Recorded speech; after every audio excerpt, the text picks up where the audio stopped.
자, 관련해서 맹소영 기상 칼럼니스트와 함께 날씨 짚어보도록 하겠습니다. 안녕하십니까? 네, 어서 오십시오. 안녕하세요. 자, 먼저요. 선선해졌다 얘기 나왔지만 선선해져서 저도 어제 캠핑 갔었거든요. 캠핑 갔다가 더우셨죠? 한낮에 그냥 햇볕을 받아가지고 13번 걸린 줄 알았거든요. 자, 어떻게 됩니까? 이 폭염 주의하라는 얘기까지 오늘 또 알람이 조금 전까지 오던데 자, 9월 둘째주입니다. 오늘 첫 인사가 다시 여름이 온 것 같아요라고 하시는 분들이 굉장히 많았어요. 예. 지금 어제 오후 4시에 많은 지역으로 폭염주의보가 다시 확산이 된 가운데 네.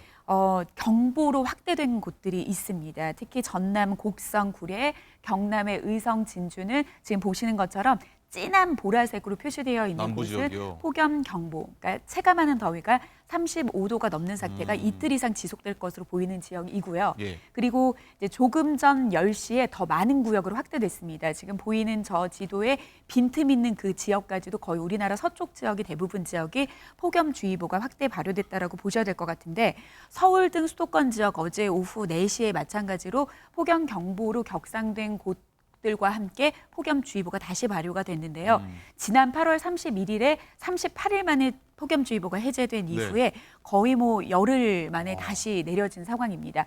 이번 더위 이번 주 초반 거의 초반에 그러니까 월화수가 거의 피크 상태로 그러니까 거의 진짜 여름 한여름의 더위로 다시 이번 주 돌아간 수요일까지는요? 상황입니다. 그렇습니다. 그렇군요.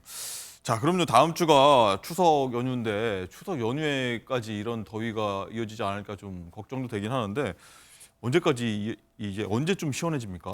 일단은 이제 기상청에서는 오늘을 포함한 향후 열흘 동안이기 때문에 다음 주 이제 추석 연휴가 지난 후 이제 후반부까지 예보가 나와 있는 그런 상황입니다. 일단은 추석 연휴가 이제 시작되는 이번 주말까지는 많은 지역에서 30도가 넘는 날씨가 좀 나타날 것으로 보이고 네. 앞서 말씀드린 것처럼 폭염 경보 수준에 해당되는 그러니까 33도 안팎까지 오르내리는 이 더위는 네. 이번 주 초반에 좀 절정에 달할 것으로 보입니다. 그러니까 기온은 주 후반에 내림세로 다가서기는 하겠지만 그래도 30도가 넘는 더위는 이번 주까지 이어집니다. 그러니까 보통 일반적인 이맘때의 기온을 이제 많은 분들이 거의 잊어버리셨어요. 너무 덥다 보니까. 원래 이랬나? 예, 작년에도 이랬나 싶기도 한 거예요. 밤에 지금 지난 밤에는 열대야가 다시 나타난 곳이 있으니까 예, 더웠습니다. 특히 이 바다 지역 같은 경우에는 해수면 온도가 너무 높다 보니까 밤 동안에 낮의 열기가 이제 바다에서 머금고 있다가 밤 동안에 더위를 식혀주지 않는 그런 현상 때문이기도 하고 네. 특히 이제 도심 지역의 열섬 효과가 더해진 지역 같은 경우에도 밤 동안에 다시 이제 25도 아래로 떨어지지 않는 그런 날씨가 나타나는데 사실 이맘때면 특히 서울 같은 경우에는 밤 동안에 20도에 미치지 않아야 되는 그런 날씨가 나타나야 되는 거거든요. 예. 그런데도 불구하고 열대야에 준하는 날씨. 오늘 벌써 오전에 최고 기온, 그러니까 지금까지 나타난 기온 중에 가장 높은 기온 중에 수도권 지역에 34도를 보인 지역이 있습니다. 굉장히 그렇습니까? 덥습니다. 그렇군요. 지난번에 말씀해줬다시피 한 오전 10시 기준으로 25도가 넘으면 여름이라고 하셨는데 낮 최고 기온이 25도 아래로 떨어져야 되고 네. 이맘때 기온은 20도 아래로 떨어져야지 원래 보통은 정상이다. 이제 가을 날씨다라고 보셔야 가을이 될 것 아니라 같습니다. 뭐 무늬만 가을이고 지금 여름이다라고 볼 수 있겠네요. 자, 그런 거 하면요. 이 시속 160km 강풍을 동반한 슈퍼태풍 야기가 자, 베트남에 큰 피해를 입혔다고 합니다. 자, 우리 교민들 피해도 없으셔야 됐는데 자, 이승민 기자 리포트 보시고 얘기 이어가도록 하겠습니다. 거센 비바람에 나뭇가지가 총알처럼 날아가고 오토바이 운전자는 쓰러져 몸을 가누지 못합니다. 시속 160km가 넘는 강풍에 건물 외벽이 떨어져 나가고 지붕도 통째로 날아갑니다. 가로수는 줄줄이 쓰러지거나 뿌리째 뽑혀 도시는 아수라장이 됐습니다. Từ bé đến lớn mình chưa gặp một cơn bão nào mà có sức gió mạnh như vậy. Rất là mạnh. 올해 아시아에서 관측된 태풍 중 가장 규모가 큰 11호 태풍 야기는 베트남 북부 지역을 강타했습니다. 인구가 밀집한 수도 하노이가 직접 영향권에 들면서 인명피해도 눈덩이처럼 불었습니다. 당국은 강풍과 폭우로 14명이 숨지고 170여 명이 다쳤다고 집계했습니다. 하노이, 하이퐁 등 4개 공항은 폐쇄됐고 관광지 하롱베이가 있는 꽌닝성의 선박 운항도 모두 취소됐습니다. 베트남에 앞서 중국과 필리핀도 야기로 인해 막대한 피해를 봤습니다. 태풍이 지나간 하이난 섬에서는 15만 명의 이재민이 발생한 가운데 복구를 시작했습니다. 灾后主干道一个道路清障工作，部分地区停水停电，有可能我们要做一些送 태풍 야기는 어제 베트남을 통과해 열대 저압부로 약화됐습니다. MBN 뉴스 이승민입니다. 네, 상황을 보니까 굉장히 심각한 것 같은데 우리나라 같은 경우에는 올해 한 개 정도가 태풍이 좀 한반도에 직접 영향을 미친 것 같은데 굉장히 베트남에 심각한 태풍인데 이런 태풍이 한 30년 만에 왔다고 하더라고요. 맞습니다. 보통은 이제 우리나라와 일본 같은 경우에는 중심에서의 최대 풍속이 초속 17m 이상만 돼도 태풍이라고 하는데 보통 이러한 태풍이 전 세계적으로 발생하는 태풍은 한 해 한 80개 정도. 네. 근데 그 중에서 우리가 이름을 붙인 게 태풍이라고 하는 거는 북서태평양 부근에서 발생하는 건 태풍이라고 하고 네. 뭐 대서양 부근이라든지 북미 쪽에서 발생하는 이제 태풍 같은 경우에는 그 당시 이제 허리케인. 맞아요. 그다음에 이제 인도양 같은 경우에는 이제 사이클론이라고 해서 같은 현상인데 지역에 따라 이름을 다르게 붙여주는데요. 특히 이제 올해 같은 경우는 대서양의 허리케인 베릴이라는 그 우리나라 표현으로는 이제 허리케인이지만 태풍이 굉장히 오래 발생한 태풍 중에 강렬했습니다.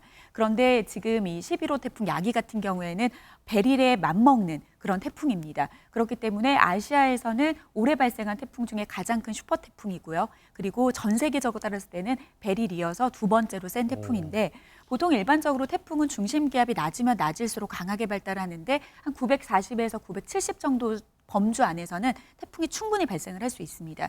그런데 940 헥토파스칼 아래로 떨어지기 시작하면 이제는 손꼽히는 슈퍼 태풍으로 기록에 남게 되는데요. 말 그대로 슈퍼 태풍이 맞습니까? 그렇죠. 이 태풍 같은 경우에는 야기는 중국 특히 이제 중국을 지나서 베트남을 부근에 가는 그 당시에는 915 헥토파스칼, 그러니까 우리나라 따지면 뭐 매미나 루사 수준의 맞먹는 강도의 초강력 태풍까지 발달을 했었고요. 네. 워낙 거쳐가는 과정에서 많은 분들이 육상에 상륙을 했는데 왜 약해지지 않았냐라고 하지만 워낙 주변의 해수 온도가 너무나도 깊고 표면 온도가 뜨거웠기 때문에 굉장히 강하게 발달을 했는데 지금 이 야기뿐만이 아니라 야기가 거쳐온 그 바다의 해수면 온도가 너무나도 높기 때문에 네. 지금 우리나라도 추가로 발생할 수 있는 태풍에 대한 좀 대비를 해야 될 상황입니다. 그렇군요. 말씀하신 것처럼 추가로 태풍 대비를 해야 되는데 추석 당일쯤에 보니까 13호 태풍 버빙카라고 이름을 붙여졌는데 한반도를 북상할 수 있다 이런 전망이 나오던데 어떻습니까? 일단 뭐 북상할 수도 있고 피해갈 수도 있는 그런 상황이라고 말씀을 드릴 수 있다라고 네. 하는 것은